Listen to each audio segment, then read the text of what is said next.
ദേ സമയം ഉച്ചയ്ക്ക് 1:30 മണി. കോട വന്ന് മൂടുന്ന കണ്ടില്ലേ? ഇത് ബോഡിമേട്ടാണ്. നമ്മൾ കമ്പം തേനി വഴി കൊടൈക്കനാലിലോട്ടുള്ള യാത്രയിലാണ്. അപ്പോൾ കൊടൈക്കനാലിൻ്റെ കാഴ്ചകളാണ് ഈ വീഡിയോയിൽ നിങ്ങളെ കാത്തിരിക്കുന്നത്. അപ്പോൾ എല്ലാവർക്കും പുതിയൊരു വീഡിയോയിലേക്ക് സ്വാഗതം. ഈ ബോഡിമേട്ടും അടിപൊളി കാഴ്ചകളുള്ള സ്ഥലമാണ്. പക്ഷേ നമ്മുടെ പ്രധാന പോയിന്റ് കൊടൈക്കനാലായതുകൊണ്ട് ഇവിടുത്തെ കഥകൾ പറഞ്ഞ് ബോറടിപ്പിക്കുന്നില്ല. എന്നാലും ഇവിടുത്തെ കാഴ്ചകൾ പൂർണ്ണമായും ഒഴിവാക്കുന്നത് ശരിയല്ലല്ലോ. നമുക്ക് പോകുന്ന വഴിയിലെ വ്യൂ പോയിന്റും കാഴ്ചകളെ കണ്ടുകൊണ്ട് പെട്ടെന്ന് അങ്ങ് കൊടൈക്കനാൽ പിടിക്കാം.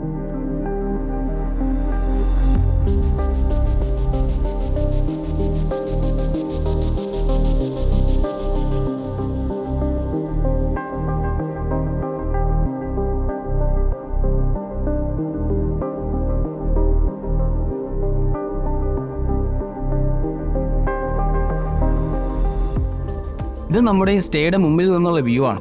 കൊടൈക്കനാൽ ടൗണിൽ തന്നെയാണ് നമ്മൾ ഇന്നലെ സ്റ്റേ ചെയ്തത്. അപ്പോൾ നമ്മളിന്ന് പോകാൻ പോകുന്നത് പൂമ്പാറ മന്നവന്നൂർ ഭാഗത്തേക്കാണ്. ഈ റൂട്ടിനെ പറ്റി അറിയാത്തവർക്ക് വേണ്ടി ഒന്ന് പറയാം.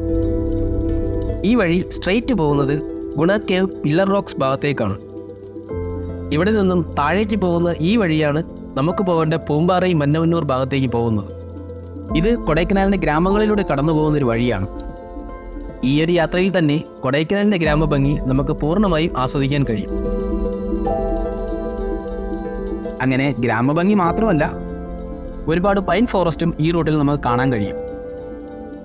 നമുക്കിവിടെ ഒന്ന് ഇറങ്ങിയാലോ? രാവിലെ ആയതുകൊണ്ട് വലിയ തിരക്കോ ആൾക്കാരോ ഒന്നുമില്ല. നമുക്ക് കുറച്ച് നല്ല വിഷ്വൽസ് കിട്ടുമോ നോക്കാം.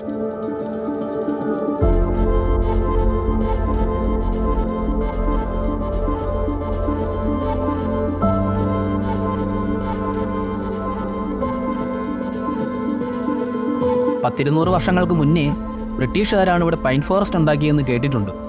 എങ്ങനെയായാലും സംഭവം അടിപൊളിയായിട്ടുണ്ട്. എന്തായാലും നമുക്ക് മുന്നോട്ട് നീങ്ങാം. ഈ വഴിയിൽ എങ്ങോട്ട് ക്യാമറ തിരിച്ചാലും നല്ല അടിപൊളി ഫ്രെയിംസ് ആണ്. അത്രയ്ക്ക് ബ്യൂട്ടിഫുൾ ആയിട്ടുള്ള ഒരു വഴിയാണിത്.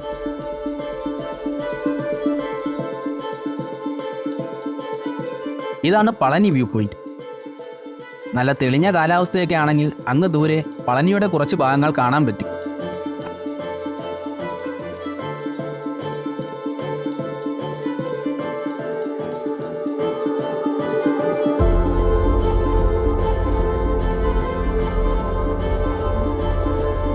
ദേ ആ കാണുന്നതാണ് പൂമ്പാറ വില്ലേജ്. ചുറ്റും പച്ചപ്പ് നിറഞ്ഞ മലനിരകളുടെ നടുവിൽ ഒരു ഗ്രാമം. എന്താ അല്ലേ? ഇപ്പോൾ ഇവിടേക്ക് ടൂറിസ്റ്റുകൾ അധികമായി വരുന്നുണ്ടെങ്കിലും ഈ ഗ്രാമത്തിലെ മനുഷ്യർക്ക് ഇപ്പോഴും കൃഷി തന്നെയാണ് പ്രധാന വരുമാന മാർഗം. ഈ റൂട്ടിൽ പല സ്ഥലത്തു നിന്നും പല ആംഗിളിലും നമുക്ക് ഈ ഗ്രാമം കാണാൻ കഴിയും. പൂമ്പാറ കഴിഞ്ഞാൽ പിന്നെ നമ്മൾ എത്തുന്നത് മന്നവന്നൂരാണ്. മന്നവന്നൂരിൽ ഗ്രാമീണ കാഴ്ചയല്ലാതെ പിന്നെ ഉള്ളത് ഒരു ഷീപ്പ് ഫാമാണ്. ഈ വഴിയിലൂടെ ഒരുപാട് യാത്ര ചെയ്തിട്ടുണ്ടെങ്കിലും ഞാനും ആദ്യമായിട്ടാണ് ഈ ഫാം വിസിറ്റ് ചെയ്യുന്നത്. ചെമ്മരിയാടിൻ കൂട്ടങ്ങളും ലേക്ക് വ്യൂ ഒക്കെയാണ് ഇവിടെ നിന്ന് ആസ്വദിക്കാൻ പറ്റുന്നത്.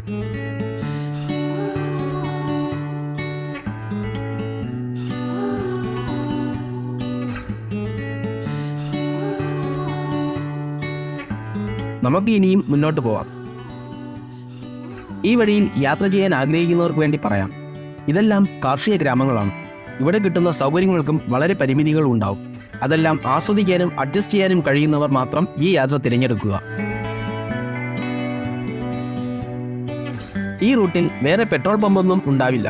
സോ വരുന്നവർ കൊടൈക്കനാൽ ടൗണിൽ നിന്ന് തന്നെ ആവശ്യത്തിന് പെട്രോൾ ഫില്ല് ചെയ്ത് വരിക.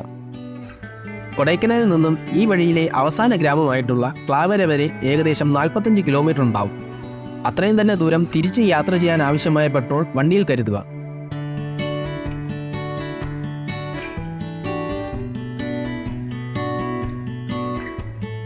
മന്നവന്നൂർ കഴിഞ്ഞാൽ പിന്നെ പൂണ്ടി, കാവുഞ്ചി, പോളൂർ അങ്ങനെ പോകുന്നു കൊടൈക്കനാലിൻ്റെ ഗ്രാമ കാഴ്ചകൾ. മലയോരങ്ങളിൽ ഒരുക്കിയ കൃഷിപ്പാടങ്ങളും അതിൽ ചെറിയ ചെറിയ വീടുകളും ഗ്രാമങ്ങളും ഒക്കെയായി പ്രകൃതിയുടെ ഒരു ക്യാൻവാസ് പോലെ തോന്നിപ്പോകും ഈ ഗ്രാമങ്ങൾ കാണുമ്പോൾ.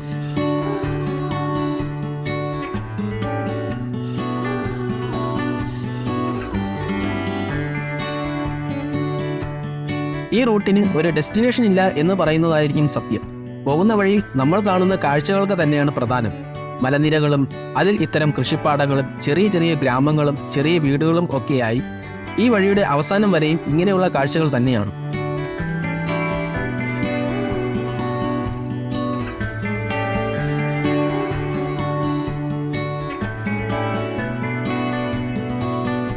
അവസാനം എന്നുദ്ദേശിച്ചത് നമുക്ക് പോകാൻ പറ്റുന്ന അത്രയും ദൂരമാണ്. ഈ വഴിയിലൂടെ തന്നെ മൂന്നാറിലെ വട്ടവടയിലേക്ക് പോകാൻ കഴിയും. പക്ഷേ ഇവിടെയുള്ളവർക്ക് മാത്രമേ ആ വഴിയിലൂടെ യാത്ര ചെയ്യാൻ അനുവാദമുള്ളൂ.